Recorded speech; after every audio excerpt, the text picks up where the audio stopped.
आज कार्यकारी है मुख्यमंत्री मेधावृत्ति योजना।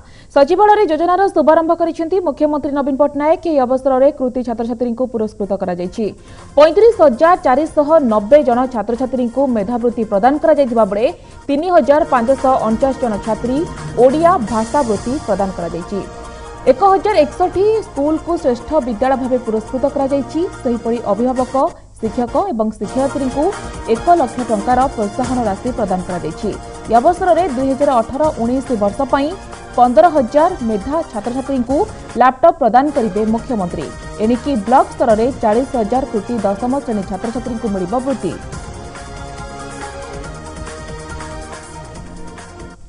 मुख्यमंत्री मेधावृत्ति योजना रे प्रति ब्लॉक रे 100 जन, म्युनिसिपल कॉर्पोरेशन को 100 जन, म्युनिसिपालिटी 50 जन और प्रति विज्ञापित अंचल परिषद एनएच 20 जन छात्र छात्री को 5,000 टंका लेखाएं अर्थ राशि प्रदान करा जाउची। ओडिया भाषा प्रति विद्यार्थी मानकर आग्रह सृष्टि निमंते हाई स्कूल सर्टिफिकेट परीक्षा रे ओडिया भाषा रे सर्वाधिक नंबर रखिथिबा 3,549 जन मेधावी छात्र छात्री माननको 5,000 टंका लेखाएं भाषा वृत्ति प्रदान करा जाउची। बोर्ड परीक्षा रे श्रेष्ठ सफलतार आधार रे प्रति ब्लॉक रो 3टी, म्युनिसिपल कॉर्पोरेशन रो 2टी, म्युनिसिपालिटी और विज्ञापित अंचल परिषद गोटे लेखा विद्यालय को श्रेष्ठ प्रदर्शन पर पुरस्कृत करा जाउची।